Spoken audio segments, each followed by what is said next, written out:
Welcome, everybody. We're going to talk about diabetes. A lot of people are struggling with diabetes. I think most people don't even know it, that their blood sugar levels are elevated. Just a disclaimer, I'm not going to interfere with your doctor's prescription, your medicine, things like that, or tell you to stop taking your medicine. Go and talk to your doctor about your medicine. I'm going to talk about you getting better. Okay, so it's a bit of a difference. There's a bit of information about me and all of the things on Trustpilot as well. These days, people review everything. So you can go and look there on Trustpilot as well. Just something interesting to start with. There are already 262 names for sugar today. So if you don't find all the sugars in the things you're eating, it's probably because they've got lots of different names for them.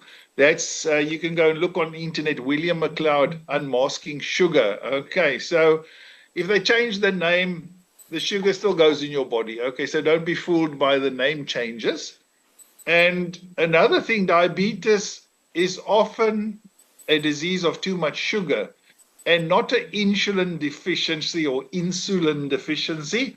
Um so I don't quite understand the reasoning with giving more and more insulin if somebody's already struggling with metabolizing their sugar. So the bottom little thing is there just to get us started.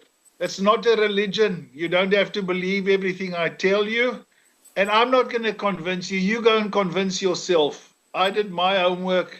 It's now time for you to go and do your homework. So listen to what I say. Maybe some of these concepts and things will resonate with you, and it could be life changing for you.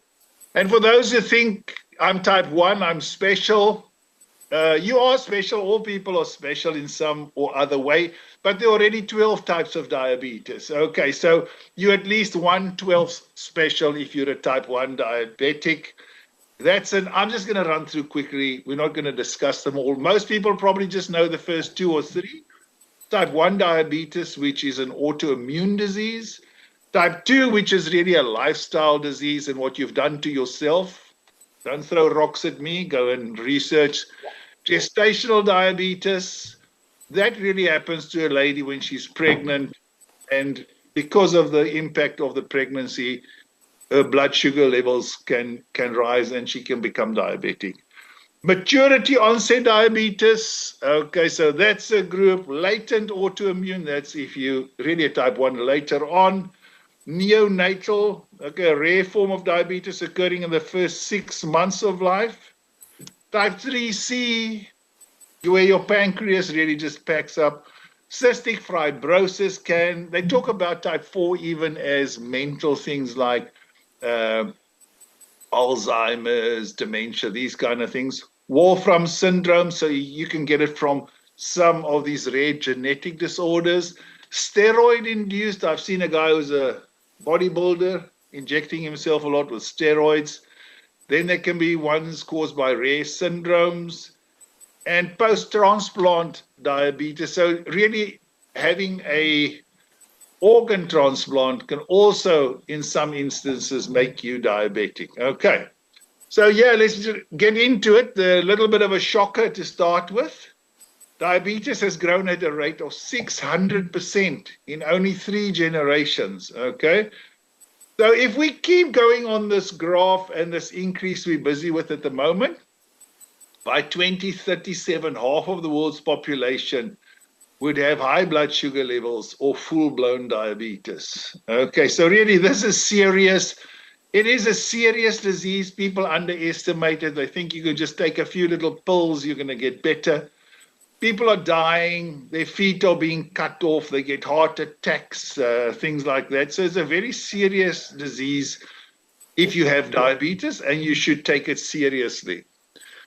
The UK are world champions for diabetes amongst those younger than 40, with a 40% increase in the past 6 years alone. Okay, so really, worldwide, it's not going well with diabetes. So the conventional explanation, or just a simple definition of diabetes, it's the inability to metabolize sugar. So really, your sugar level on average should be below 7 millimoles per liter. That's in UK terms. If in the American measuring, it's 125 deciliters. That's after fasting. Okay, so that's a fasting blood sugar level, 8 to 10 hours. So you shouldn't take food and then go and have it done, because that's not going to give you an accurate reading. Okay. The doctor will draw some blood from you, a vial of blood, and then they do an HbA1c test to confirm, first of all, that you have diabetes. They have to do 2 tests spaced out, the same day or whatever.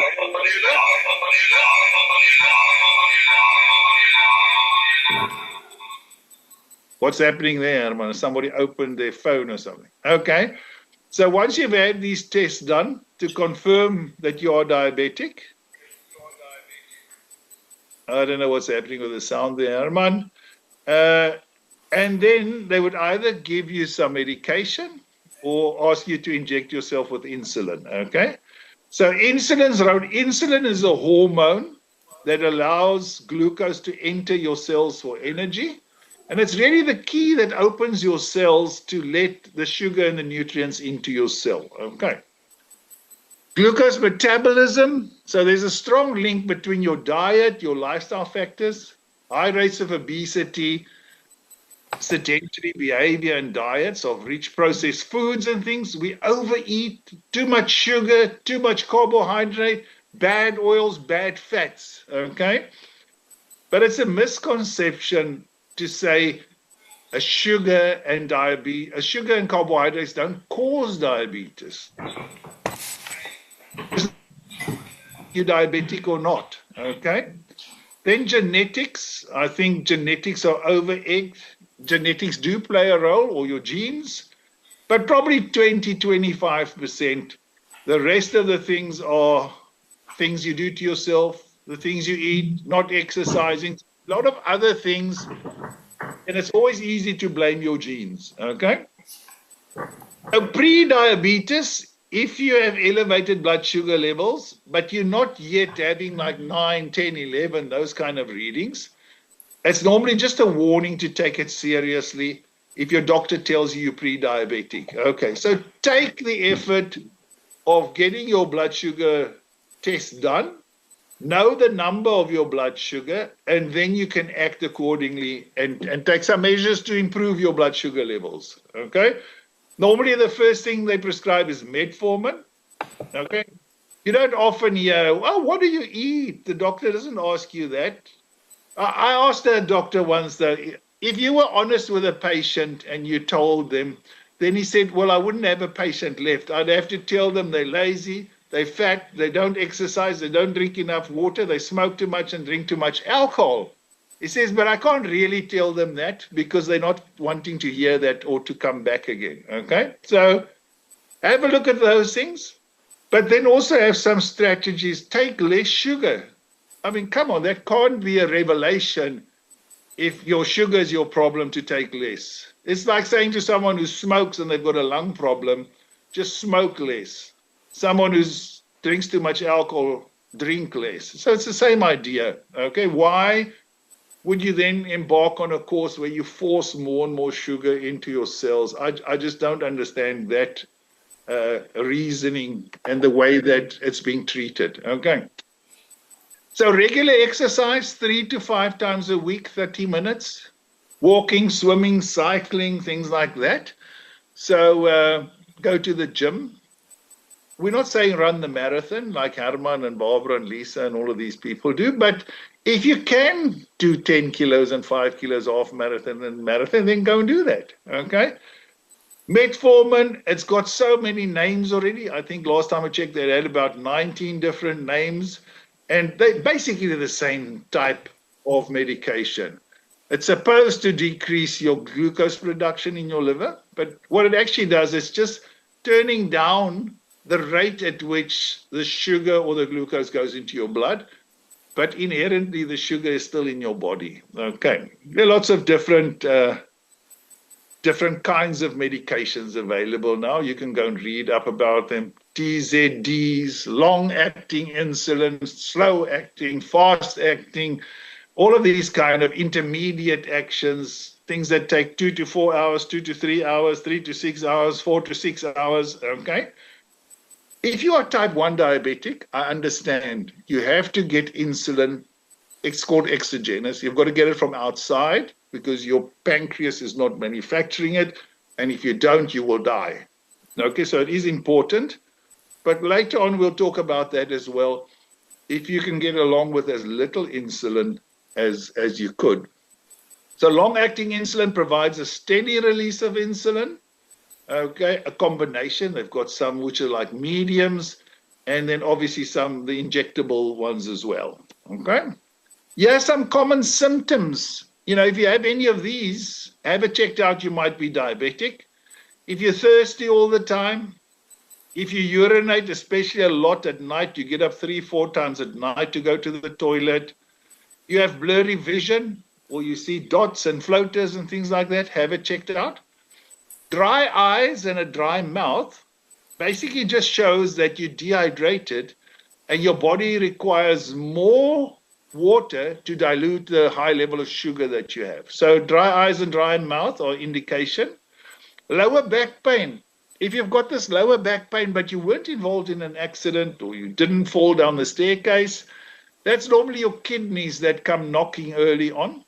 And with that lower back pain, you can often find that symptom 5 to 7 years before they will diagnose you with diabetes.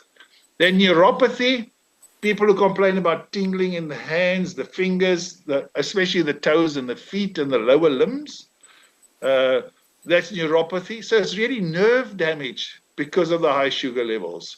So if you have any of these or you recognize them, go and have them checked out. So you might say, oh, is there an alternative?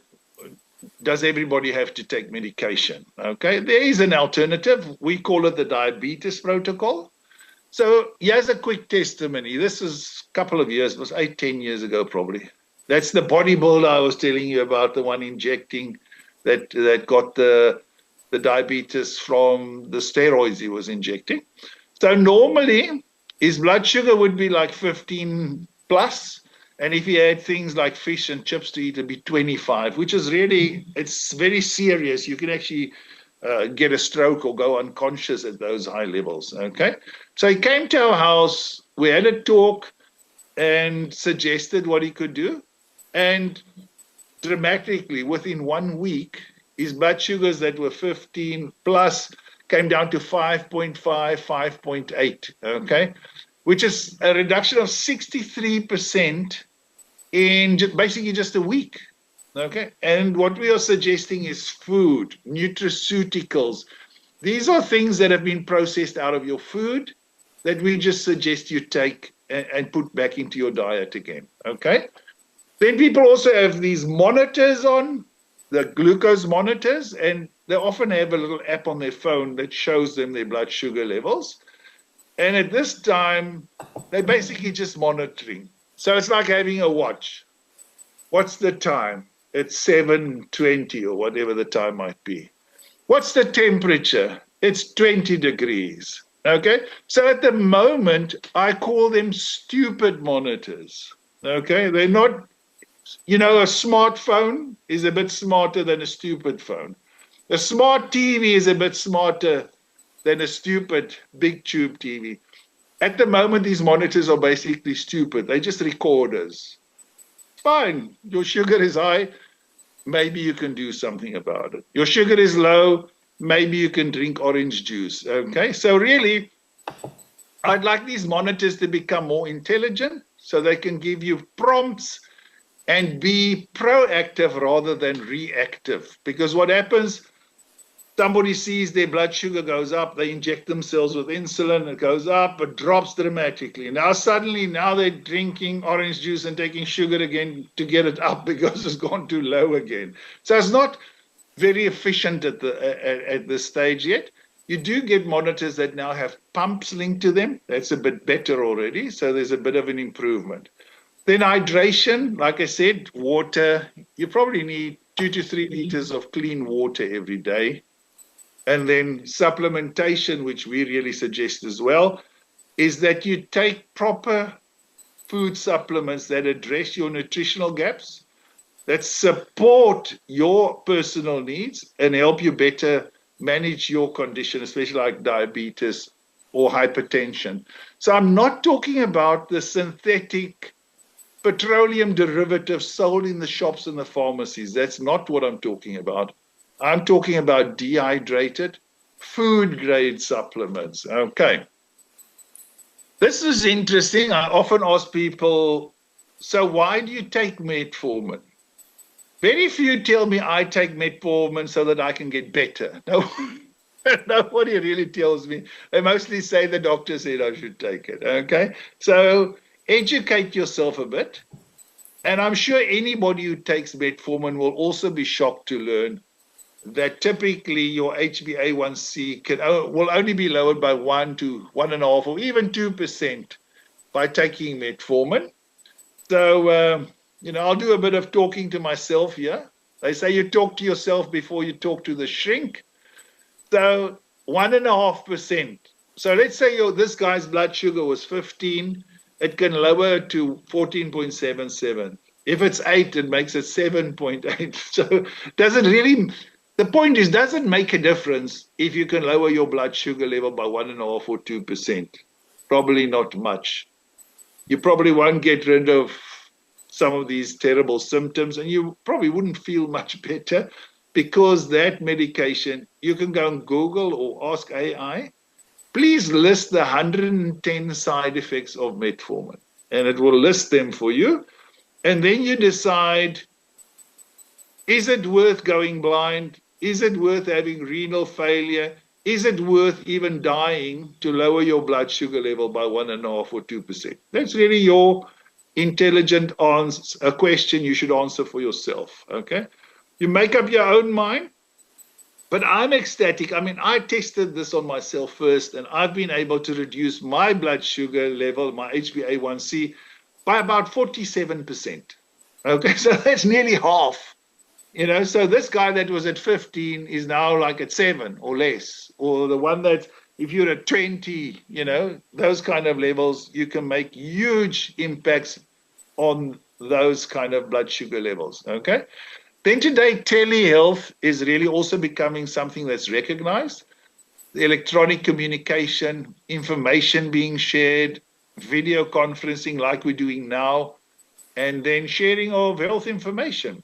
So the benefits of that is you can really be anywhere in the world as long as you have a mobile signal or you can receive an internet connection. Okay, so a lot of powerful stuff is available today.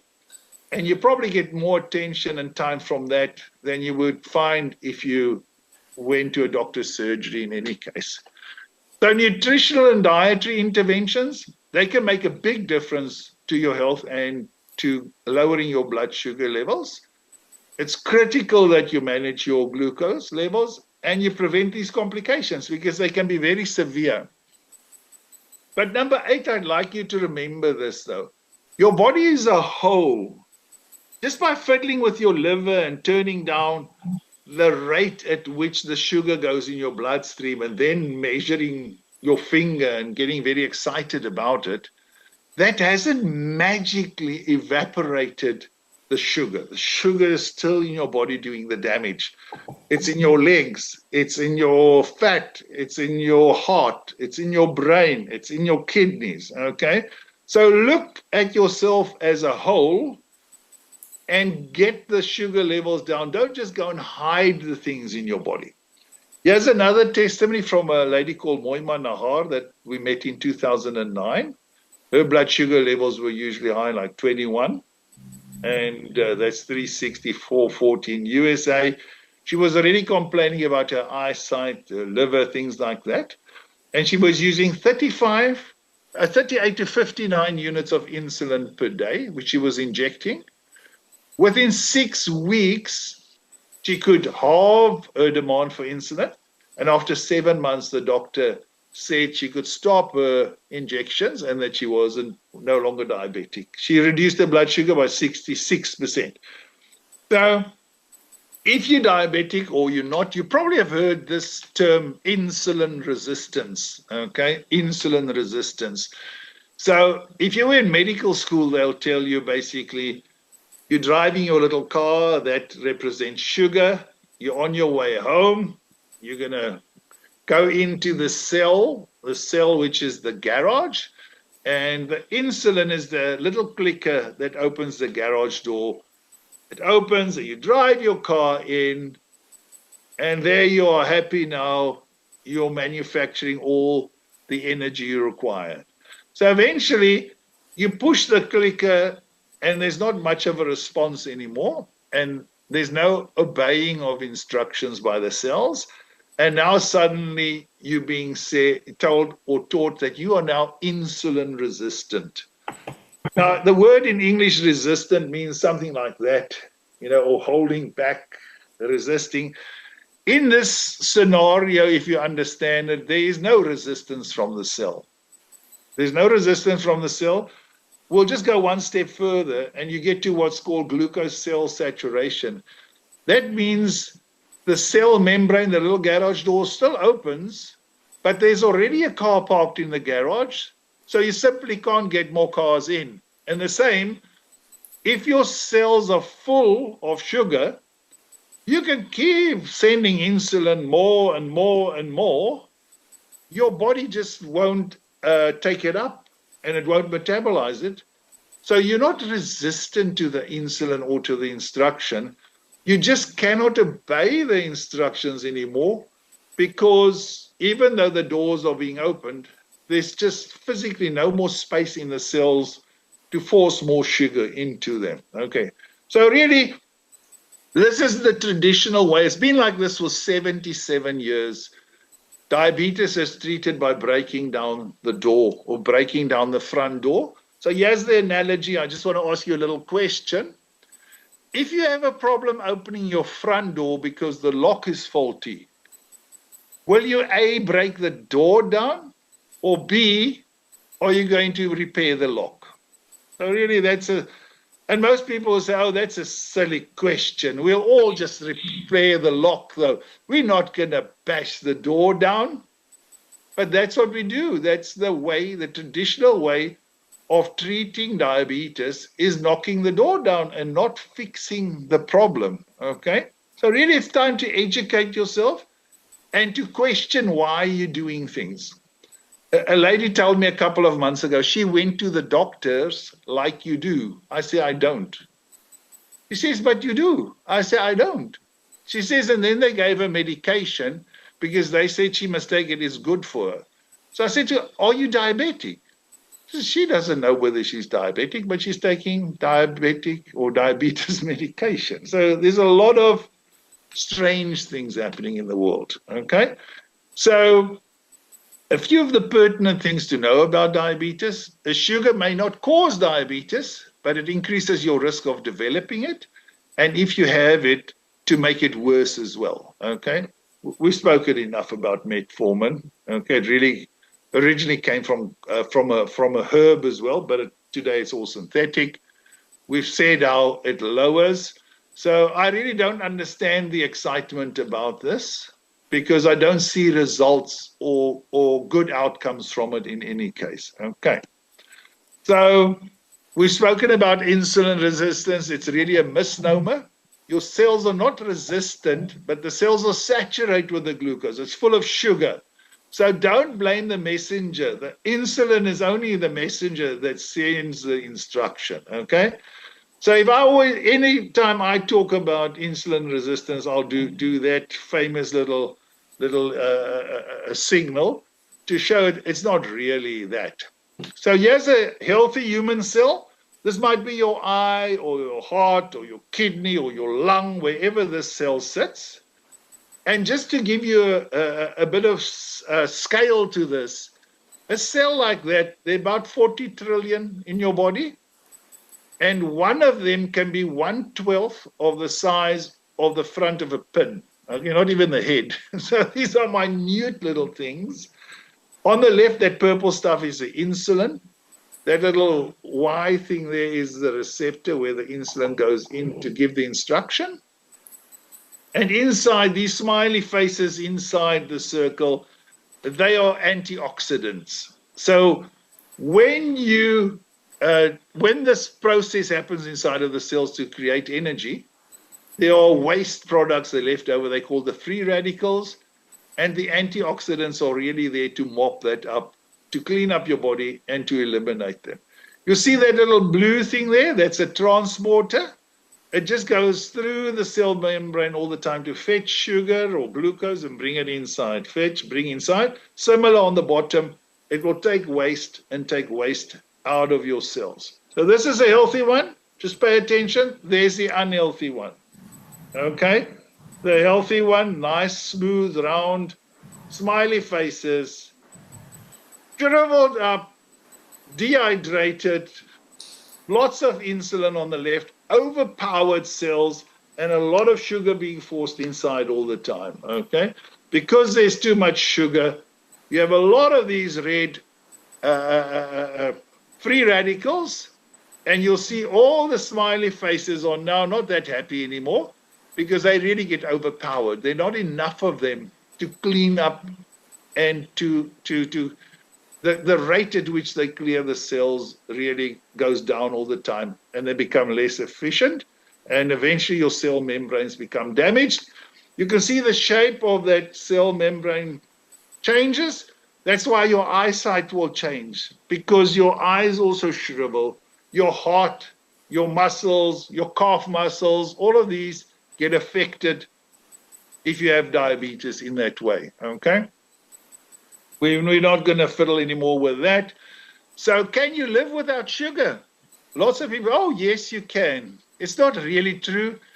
You cannot live without a certain type of sugar because part of your DNA actually contains sugar. So ribose is the bit of sugar that you should have.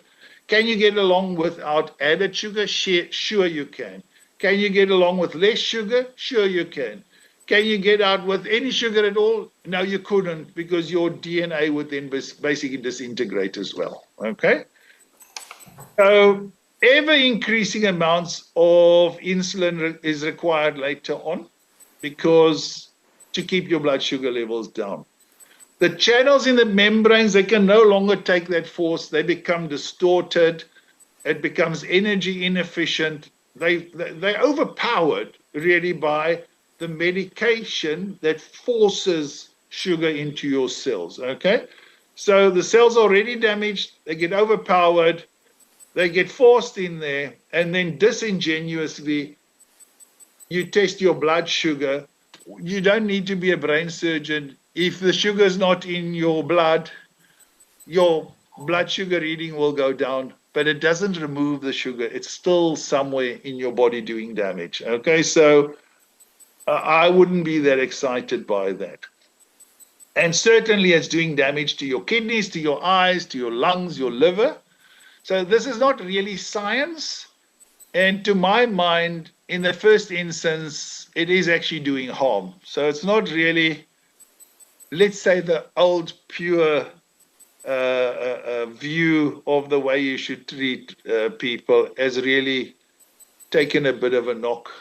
And over the next 5 or 10 years, you'll probably find more and more people experiencing ever increasing and worse impacts on their health because of diabetes. It really takes 5 to 10 years to develop eye problems when you start getting all of the eye problems. So the uncontrolled blood sugar, what it does, it also elevates your blood pressure. And because the sugar elevates your blood pressure, the smallest blood vessels in your body, your eyes, your heart, your kidney, your prostate, if you have one, they get affected by the higher pressure first.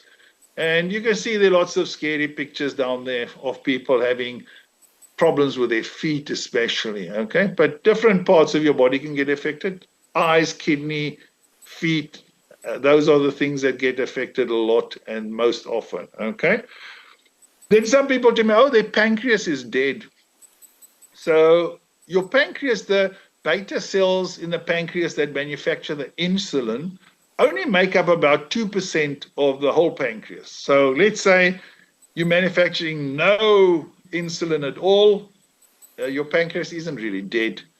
And Can you repair and renew the cells? Well, the science is iffy on that at the moment, but I believe as long as there's blood flow in your body through any organ, you can improve the quality of the organs by sending proper nutrition to them. So how much insulin do you really need? About 1 unit for every kilogram of your body weight. So if you weigh 50 kilograms, you need 50 units a day. If you're 100, you need 100 units. The insulin you inject from the outside is only half as efficient or effective as the insulin produced by your body. So if you're injecting 100 units of external or exogenous insulin, that really would equate to about 50 units if your body was making it. Okay, so insulin also affects, diabetes affects your insulin sensitivity. How do you react to the insulin? How sensitive are you to the insulin? And that can also impact your health, and it could also vary from person to person, okay? Can your kidney function be improved or restored? Lots of people come and say, oh, they on dialysis, nearly on dialysis, kidney function is going down. Is there something you can do? There's a lot you can do. The first thing you can do is get rid of all the toxins and the poisons. Okay, so in the toilet spray, the washing powder, the scented candles, all the things burning in your house, the ammonia in cleaners, all of those toxins, the things you smell that are so impactful, you know, when you can smell them, they are bad for your health. So early interventions, get rid of those, start feeding your body properly, detoxify. You know, there are lots of health benefits from cleaning out your body regularly, getting your digestive tract going properly, and making sensible lifestyle choices and changes. So here's just a quick little bit on volatile organic compounds. And what they are, they're endocrine disruptors, which are really, most of them are chemicals in your environment. And there are now studies indicating that if a lady is pregnant who has no history of diabetes, your cleaning products can make you a type 2 diabetic and the unborn baby even a type 1 diabetic because of the impact that these chemicals have on your endocrine or your hormonal system. And particularly the insulin is a hormone, okay? So what kind of science can we have and how can we understand what's happening here? So number one is to know too much sugar and carbohydrate is not good for us.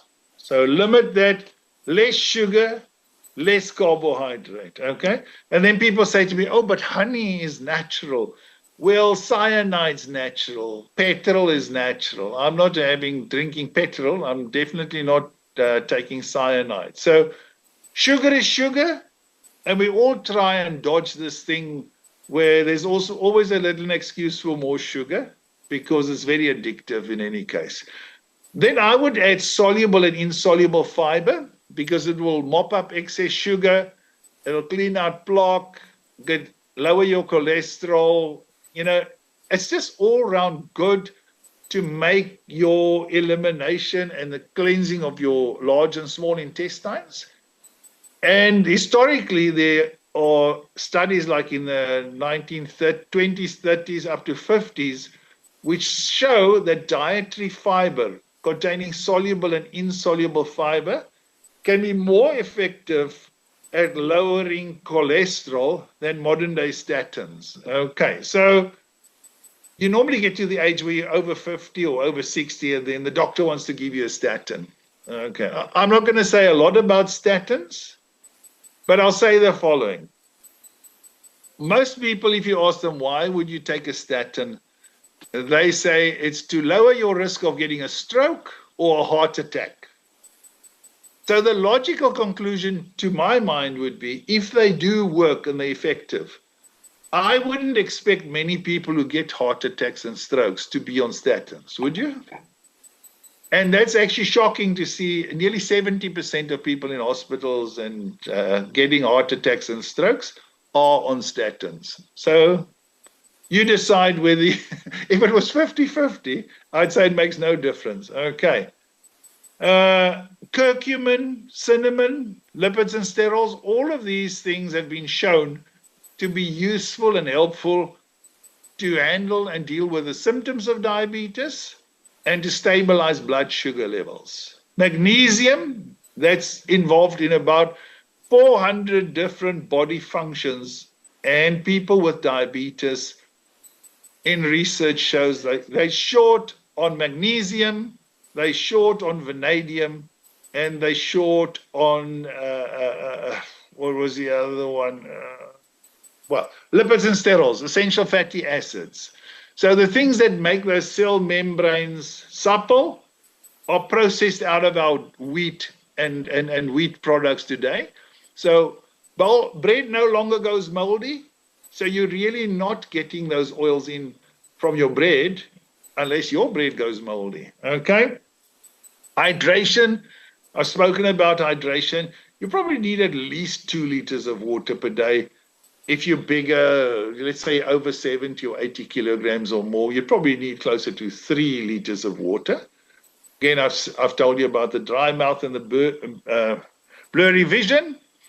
60% of your body is composed of water, 75% in the muscles, 85% your brain. So you're like a machine, but your body is very intelligent. It takes the water, first of all, to protect your brain and to protect your heart. That's why you have these other, all the thirst all the time, the sweating, things like that. I'm not going to do that one. Let me do another one here. There's a personal story of Barbara. Barbara in California. And this is quite a while ago. She was a nurse for 22 years, and her blood sugar was just out of control. She had a neuropathy, her kidneys were failing. And by the end of 2016, she said she was close to the end. She's had enough. And she was on 18 different medications. She told her children it's not going very well with her, and that she'd soon have to go on dialysis, but she didn't want to do that, although her kidneys were failing. So she attended one of Louis' workshops at that time. She learned a lot more about health, to detoxify, take the toxins out, feed your body properly, taking the shakes, calcium, magnesium, sugar balancer, and vitality pack.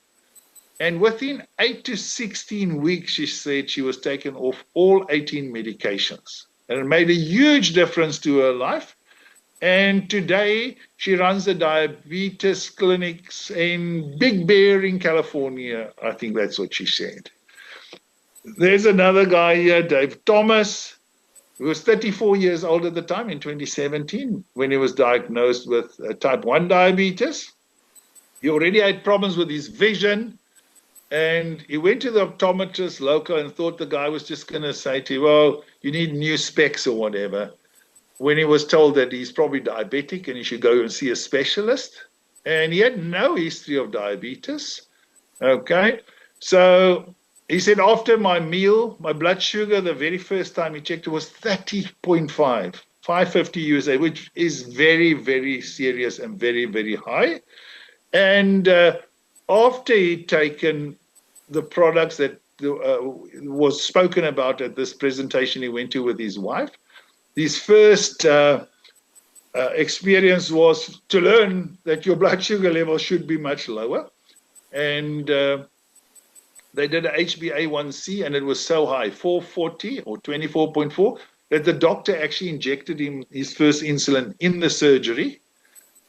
He said his blood sugar dropped a little bit to about 250, and it was still double what it should have been. And after they'd taken the products we recommended, his fasting blood sugar levels went from 350, which is 90 to 22, to 8 or 1446 in the first 3 days. Okay. He said, this blew my mind. How can something so simple do this? How can it be so effective? I'd not been able to have a controlled blood sugar for 8 years. And this came down in the first 3 days. Okay. He said he also lost weight. 10 pounds, which is probably about what, 4 kilograms, something like that. His blood sugar average dropped to 7.2, and he could halve the amount of insulin that he needed to inject himself. So it's really amazing. Stories can be achieved. You can have great results. And as I said, don't run to the pharmacy now. Don't run to the health food store. You're not going to buy these things there. You're going to buy magnesium, which is made synthetically. You're going to buy, I don't think you would even find lipids and sterols there, but you can probably find fiber and things like that. So really, that's not what we're talking about. We're talking about pharmaceutical grade nutraceuticals, not synthetic petroleum derivatives. Okay? So talk to the person who invited you, get more information, make a decision that you are going to make a change in your life. Okay. So yes, you can fix this. No, you don't have to break the door down. There are lots of alternatives. Okay. But the main goal should be to lower your demand for insulin. If you want to save your eyes, your kidneys, your heart, your brain, just imagine if you can lower your demand for insulin, even if you're not diabetic, by 20%, 30, 50%, how different would your life be? Okay. I checked out research a couple of weeks ago, and they say that if you can lower your demand for insulin by 10%, for every 10% you lower it, you can add 2 more years to your life expectancy. So if you do 20%, you can do 4 years. If you can do 30, you can add 6 years. It makes a big difference to your life expectancy if you can get your blood sugar under control. Okay. I'm going to stop sharing that, and Herman can stop recording now. And then we can have